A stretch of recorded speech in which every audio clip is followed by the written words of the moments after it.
Olá, amigos, como é que vocês estão? Sejam muito bem-vindos ao canal Fumaça Literária. Meu nome é Pedro Leite e hoje nós vamos falar a respeito deste livro aqui, 2666, ou 2666, do escritor chileno Roberto Bolanho. Mais especificamente sobre a quinta e última parte, que é sobre a parte de Archimboldt. Então, vamos lá?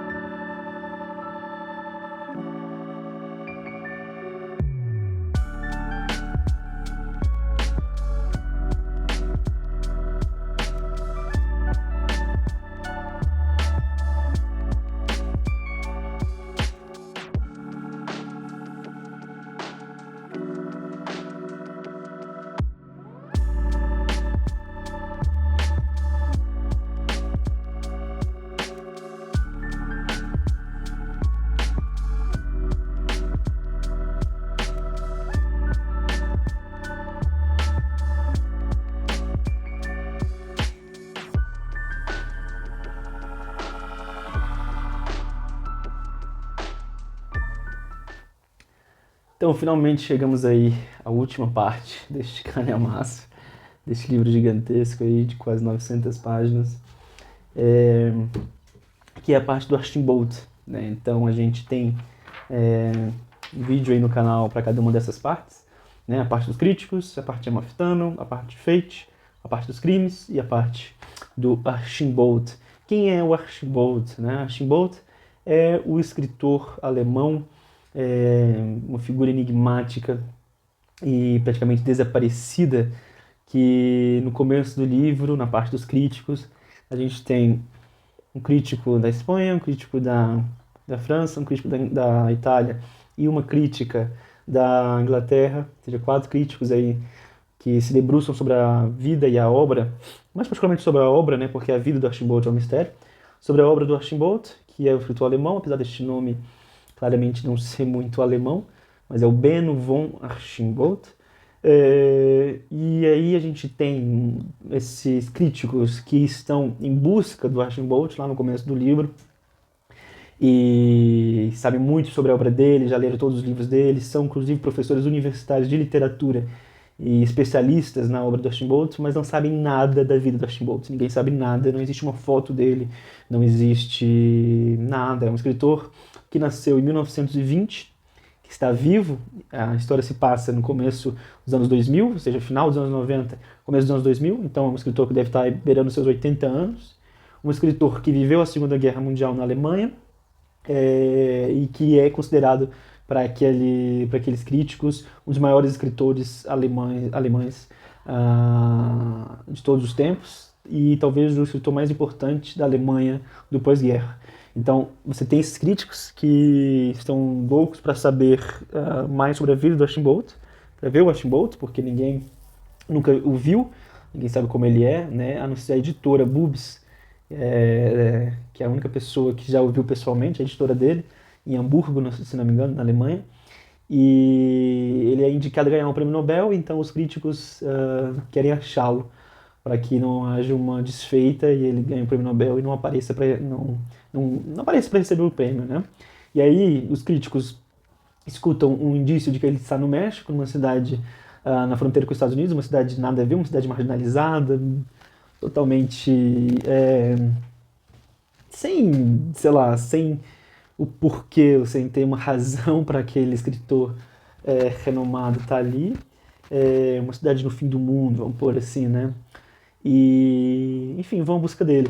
Mas essa é a parte dos críticos, né? Qual que é a parte do Archimboldt? Da parte do Archimboldt, então, vai falar da vida dele. É a biografia do Archimboldt. Vai contar desde o seu nascimento até o momento em que ele vai para a cidade de Santa Teresa, onde os críticos estão procurando ele, mas não o encontram, né?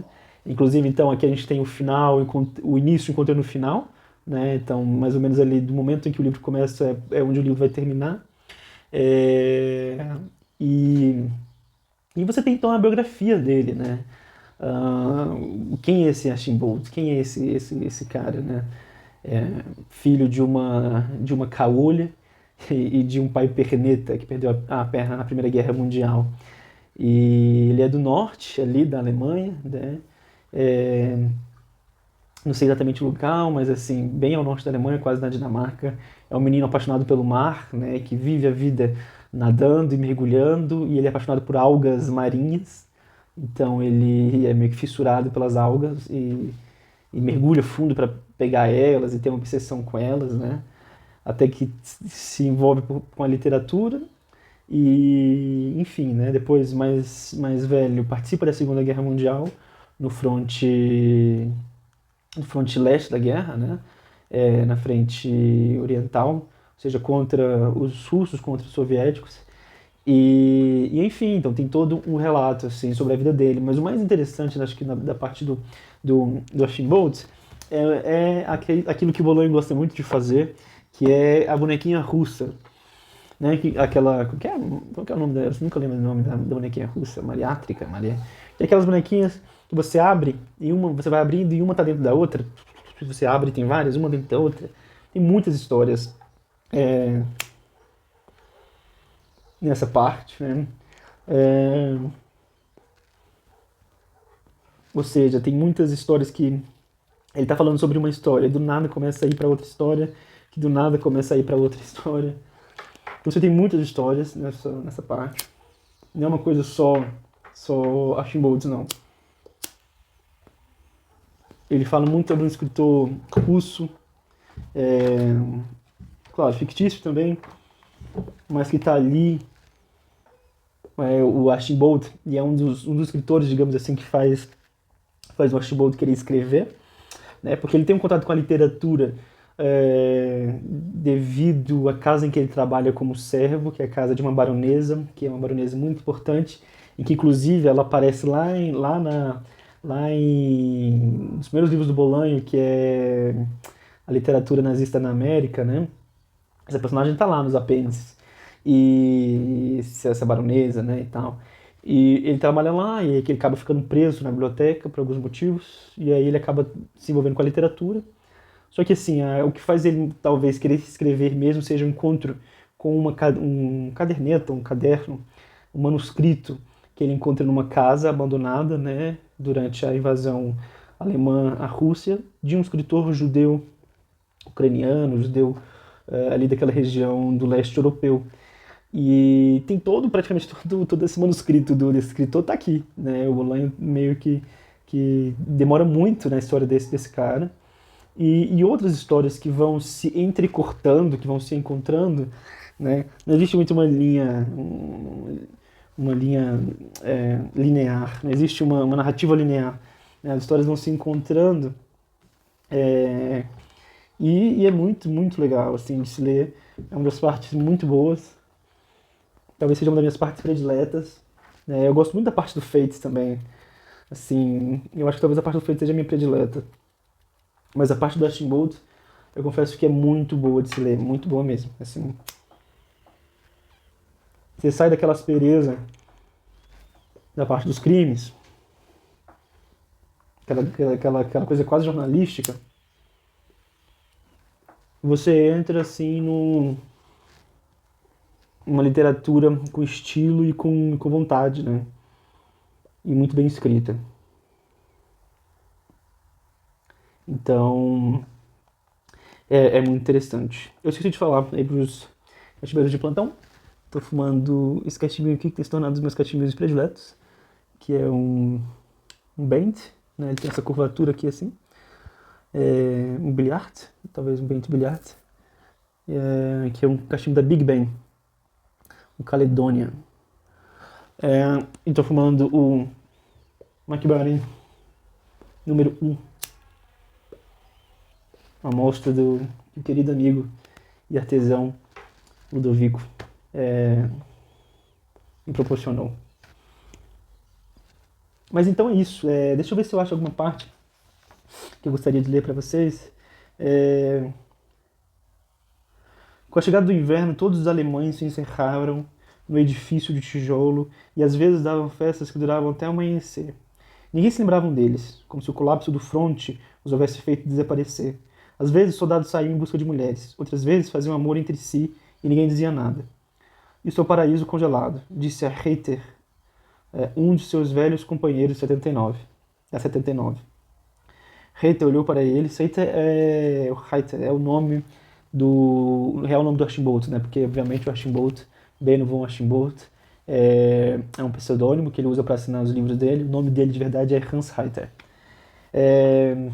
Heiter olhou para ele como se não entendesse nada e o companheiro lhe deu um tapinha nas costas e disse: pobre Heiter, pobre Heiter. Então você tem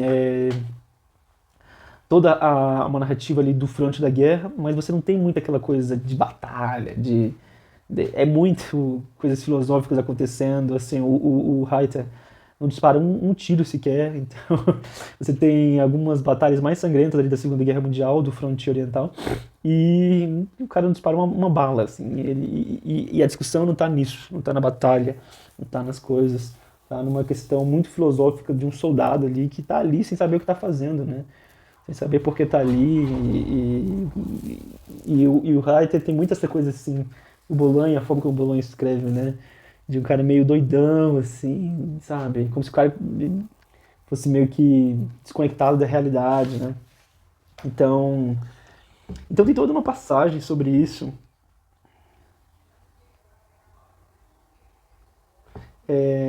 que é muito bom de se ler. E aqui a gente tem muito da construção literária. E se na primeira parte, que é a parte dos críticos, o Bolanho está debruçado muito na questão de eu fazer literatura a partir da perspectiva do leitor, ou do receptor, né, do interlocutor, daquela que está recebendo a literatura, sejam os leitores ou sejam os críticos, a crítica que vai se construir em volta daquela obra. Nessa parte, última parte, o Bolanho está muito preocupado em falar sobre quem faz a literatura, né, muito sobre o autor. Se na primeira parte dos críticos, em outras partes tem uma discussão sobre a obra, nessa parte está discutindo muito sobre quem faz a obra, né? Sobre o autor em si, né? E quem é esse autor, o que motiva esse autor, né? É muito interessante. O livro começa assim, essa parte, né? Começa assim, a parte do Archambault. Sua mãe era caolha. Tinha cabelo muito louro e era caolha. Seu olho era bem azul e manso, como se não fosse muito inteligente. Mas em compensação era boa beça. Seu pai era perneta. Havia perdido a perna na guerra e passara um mês no hospital militar próximo a Duren, pensando que daquela não ia sair e vendo como os feridos que podiam se mexer, e ele não, roubavam o cigarro dos feridos que não podiam se mexer. Quando quiseram roubar os dele, no entanto, agarrou pelo pescoço o ladrão, um sujeito sardento, de largas maçãs do rosto, ombros largos, cadeiras largas, e disse: alto! Com tabaco de um soldado não se brinca.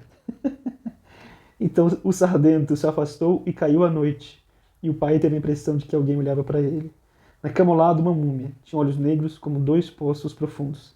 Quer fumar? Ele perguntou. A múmia não respondeu. Fumar é bom, disse ele, e acendeu o cigarro e procurou a boca da múmia entre as bandejas.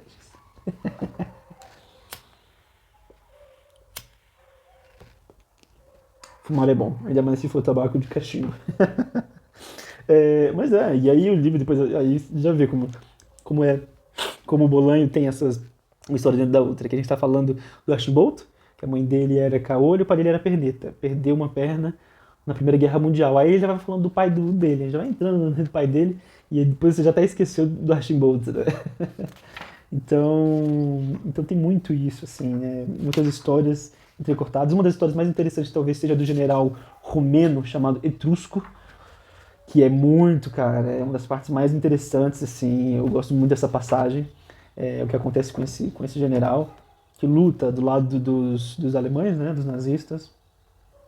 Tem uma passagem muito, muito, muito, muito interessante, que é uma passagem quando o Archambault, depois que a guerra acaba, né, e os alemães perdem a guerra, os nazistas perdem a guerra, eles estão num campo de prisioneiros dos aliados. E aí lá o Archambault tem contato com um general que matou, está sendo acusado, né, de ter matado 500 judeus. E tem toda uma discussão disso, né, sobre a questão do Holocausto. Claro que não é uma coisa muito profunda, porque é uma história dentro de uma história dentro de uma história. como se fossem pequenos contos, mas tem uma discussão interessante sobre a responsabilidade, né? Esse general não se sente responsabilizado pelos assassinatos, porque na verdade ele não foi ele que matou, né? Não foi ele que apertou o gatilho, então tem uma discussão sobre responsabilidades. Na verdade, ele obriga crianças de rua, crianças da cidade que ele fica responsável por administrar, a matarem esses judeus, depois que os soldados dele, né, ficam transtornados. Então, e aí esses meninos acusam ele, né, e ele está tentando fugir. Então tem uma questão de discussão sobre a responsabilidade. Deixa eu ver se eu leio algumas coisinhas aqui.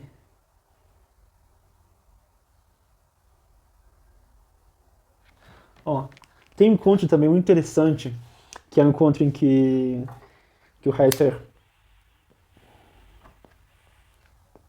faz com um escritor no pós-guerra. Um escritor. Um homem culto, assim, vamos dizer, né? Vou tentar ler um pedacinho para vocês. Tem uma parte muito interessante, que é a parte da namorada do Archambault, a Ingeborg, né? E tem uma retratação muito boa também da Alemanha do pós-guerra, né? Deixa eu ver aqui, que é o cara que ele aluga a máquina de datilografar, a máquina de escrever. Imagina, a Alemanha do pós-guerra, né? Não tinha nem comida direito, não era todo mundo que tinha uma máquina de escrever. E aí ele vai atrás desse cara para alugar a máquina do cara, né? E aí eles estão tendo uma conversa. E aí esse senhor diz assim: este país, disse ele a Reiter, que naquela tarde se transformou, talvez, em Archambault, tentou jogar no abismo vários países em nome da pureza e da vontade. Para mim, como o senhor há de compreender, a pureza e a vontade são pura frescura. Graças à pureza e à vontade, nos transformamos todos, entenda bem, todos, num país de covardes e brutamontes. O que no fim das contas é a mesma coisa.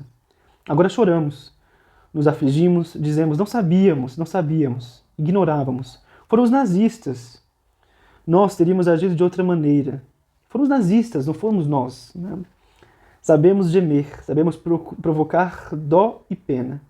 Não nos importa que zombem de nós, desde que se compadeçam de nós e nos perdoem. Teremos bastante tempo para inaugurar uma longa ponte de amnésia. O senhor entende o que quero dizer? Entendo sim, disse Archambault. Fui escritor, disse o velho. Então tem toda essa discussão da Alemanha nazista, né?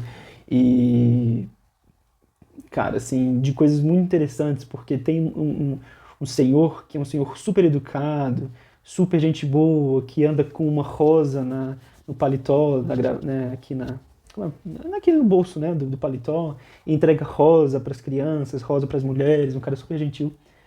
E esse cara foi um nazista que matou não sei quantas pessoas. Então tem uma discussão, né, o Bolan está discutindo isso também, da culpabilidade e do fascismo. Claro, né, tem essa discussão. Então, vou ler mais um pouquinho, porque essa parte é muito boa. Mas parei. Essa máquina de escrever, né, que ele estava me emprestando, alugando, foi meu pai que me deu. Um pai carinhoso e culto, que chegou a viver até os 93 anos de idade. Um homem basicamente bom. Um homem que acreditava, nem é preciso dizer, no progresso. Pobre do meu pai. Acreditava no progresso, é claro. Acreditava na bondade intrínseca do ser humano. Eu também acredito na bondade intrínseca do ser humano, mas isso não significa nada. Um assassino, no fundo, é bom. Nós, alemães, sabemos muito bem disso. E daí?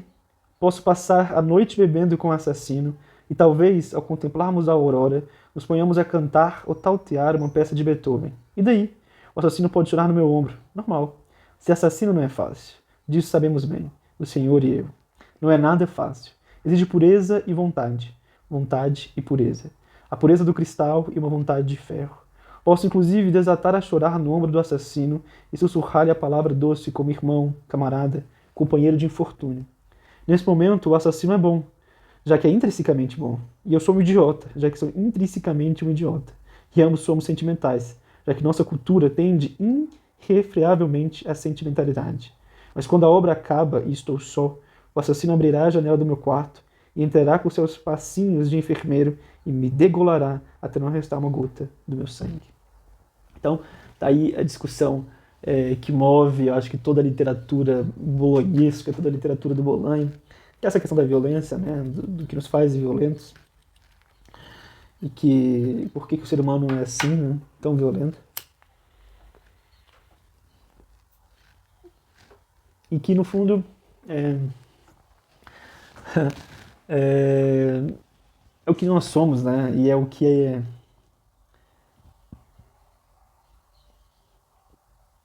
E aí inclusive nessa passagem aqui, tem uma passagem sobre uma discussão sobre a literatura, que eu sublinhei aqui, mas é muito grande, eu não vou ler. Mas ele discute, né, e esse escritor discute por que ele abandona a literatura, abandona a escrita, desiste de ser um escritor. E uma discussão sobre a obra-prima, né.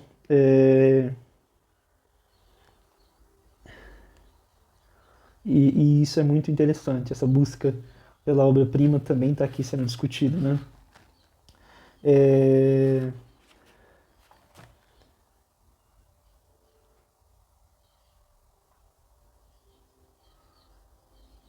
e é isso, e é um texto que o Bolanho escreveu sabendo que ele ia morrer em breve, sabendo que ele estava, né, que a morte batia a porta.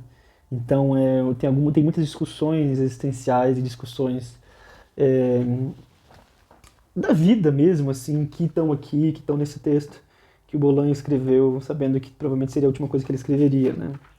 E é isso. E o livro, assim, cara, se encerra de uma forma muito interessante. Dois senhores alemães conversando sobre sorvete. É assim que termina o livro. Conversando sobre um napolitano, né? Aquele sorvete de chocolate, morango e baunilha, que na Alemanha se chama Fustpuckle, acho que é. Se quiser tomar um bom sorvete de chocolate, baunilha e morango, pode pedir um Fustpuckle. Vou te trazer um sorvete de 3 sabores, mas não 3 sabores quaisquer, e sim exatamente chocolate, baunilha e morango. É isso, um Fustpuckle. E discutindo sobre isso, né? E, e é muito interessante, né? E é uma resposta a respeito de que a literatura importa, claro, mas importa mais a vida. Né? Às vezes a gente inverte um pouco as coisas e a literatura empobrece quando a gente acha que a literatura importa mais que a vida. O que enriquece a literatura é saber que a vida vale mais que a literatura, né? E, enfim, o Bolan está discutindo sobre isso, inclusive sobre a herança. Ele tá tendo uma discussão sobre ele. Ele sabe que ele vai morrer, o Bolan sabe que vai morrer. E ele está discutindo, nas últimas páginas, ele discute muito sobre a herança, né? Sobre o legado, sobre deixar uma obra, enfim. E, e é muito, muito pertinente e angustiante, né? Essa reflexão que o Bolanho faz. E é isso, né? O Bolanho tem uma entrevista muito boa, que é Beleza do Pensar, com um entrevistador chileno, e ele discute muito isso, né? Ele fala, os escritores acham que estão escrevendo a coisa mais importante do mundo, o livro mais, isso, e na verdade não vale o quê? Daqui 100 anos, quem é que vai saber dessa pessoa daqui? E imagina daqui 1000 anos, né? Ninguém vai se lembrar, né? De um escritor, sei lá, daqui 1000 anos. Então tem essa discussão que é muito legal. E, cara, é um livro que eu recomendo para todo mundo. Se tiver a oportunidade de ler o Bolanho, leia, porque não vai se arrepender. Talvez não o 2666, logo de cara, mas outros livros, né, antes de mergulhar nessa obra aqui. Talvez seja a obra mais, não gosto muito da palavra complexa, mas a obra mais profunda do Bolanho, onde ele está discutindo questões bem fortes e bem caras a ele, né?